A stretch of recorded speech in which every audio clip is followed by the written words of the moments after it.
মহাভারতে গান্ধারীর প্রথম বিবাহ একটি ছাগলের সাথে হয়েছিল। এর কারণ ছিল গান্ধারীর রাশিফলে এমন একটি গণনা ছিল যে তার প্রথম স্বামী বিবাহের পরপরই মারা যাবেন। এই দুর্ভাগ্য এড়াতে গান্ধারীর বাবা রাজা সুবল গান্ধারীকে একটি ছাগলের সাথে বিয়ে দিয়ে সেই ছাগলটিকে বলি দেন।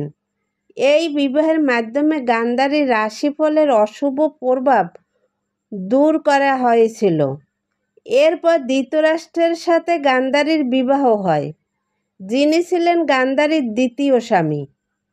এই বিবাহের কথা হস্তিনাপুরে গোপন রাখা হয়েছিল। এরপর ধৃতরাষ্ট্র এবং গান্ধারী সুখে বসবাস করতে থাকেন। এরপর গান্ধারীর বিবাহের কথা হস্তিনাপুরে জানাজানি হলো। ভীষ্ম অত্যন্ত ক্ষুব্ধ হল। তিনি নিজেকে প্রতারিত মনে করেন, কারণ এই বিবাহ ভীষ্মই করাইছিলেন। যদি ভীষ্ম সিদ্ধান্ত না নিতেন তাহলে কুরুক্ষেত্রে যুদ্ধ হতো না। তারপর ভীষ্ম রাজা সুবল ও শকুনি সহ গান্ধারীর সব আত্মীয়কে হস্তিনাপুরে ডেকে আনেন। ভীষ্ম ছিলেন ক্ষমতাবান, তাই এই আমন্ত্রণে এড়াতে পারলেন না। রাজা সুবল সবাই এলেন হস্তিনাপুরে। ভীষ্ম এদের সবাইকে সরাসরি কারাগারে পাঠিয়ে দিলেন। এদের মধ্যে রাজা সুবল এবং রাজকুমার শকুনিও ছিল। গান্ধারী এই ঘটনার কথা কিছুই জানতেন না। যদি জানতেন তাহলে হয়তো সে সময় তিনি প্রতিরোধের চেষ্টা করতেন। গান্ধারী ছাগলের সঙ্গে বিয়ের গল্প এবং সেই ঘটনার গোপন রাখা এই দেখে ভীষ্মের ক্রুদ্ধ হবার সঙ্গত কোনো কারণ ছিল না। ভীষ্ম আগেই জানতেন যে রাজা সুবল গান্ধারীর বিয়েতে রাজি ছিলেন না। বিশেষ করে শকুনির কাছ থেকে তিনি বিপদের আশঙ্কা করেছিলেন। ভীষ্ম গান্ধারী রাজ্যের সবাইকে কারাগারে পাঠিয়ে হস্তিনাপুরের নিরাপত্তা নিশ্চিত করতে চেয়েছিলেন, কিন্তু বাস্তবে এটি কোন ফলপ্রসূ পদক্ষেপ ছিল না, বরং এর মাধ্যমে তিনি এক রক্তাক্ত ভবিষ্যতের পটভূমি নির্মাণ করেছিলেন। কুটুম্ব বাড়ির সবাইকে কারাগারে দেওয়া হয়েছে এইটুকু মেনে নেওয়া হলেও পরবর্তীতে ভীষ্মের তরফ থেকে সে সিদ্ধান্ত এলো সেটা রীতিমতো নৃশংস।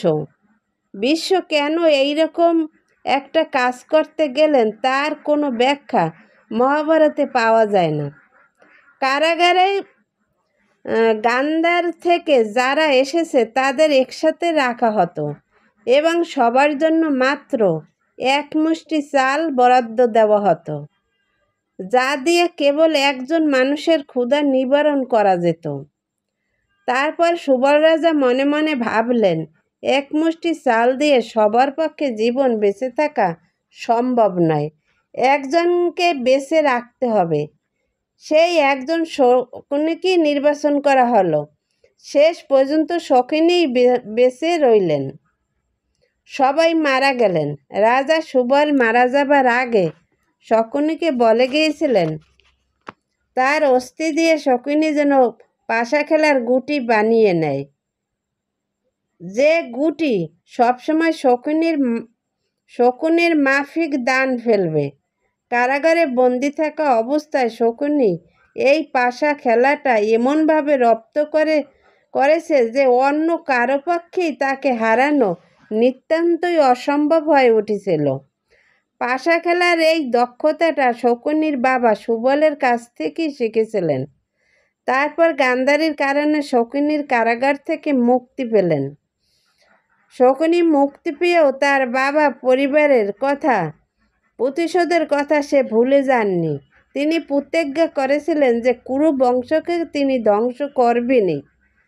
তারপর পাশা খেলায় হারিয়ে পাণ্ডবদের বনবাসে পাঠানো থেকে শুরু করে ভীমকে বিষ খাওয়াইয়ে মারার চেষ্টা থেকে দ্রৌপদীর বস্ত্রহরণ, যে ঘটনাগুলি কুরুবংশের ধ্বংসকে ত্বরান্বিত করেছিলেন, এই প্রত্যেকটি ঘটনার পেছনে শকুনির প্ররোচনা ছিল।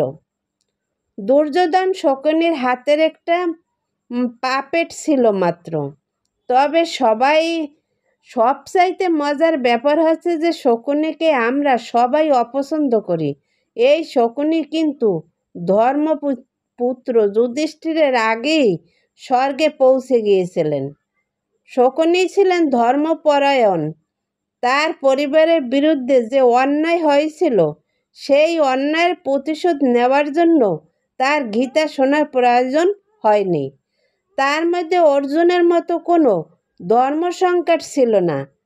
তিনি তার লক্ষ্য অর্জনে এতটাই অবিচল এবং আন্তরিক ছিলেন যে তাকে স্বর্গে ঠাঁই না দিয়ে ঈশ্বরের অন্য কোনো উপায় ছিল না। হরে কৃষ্ণ, রাধে রাধে।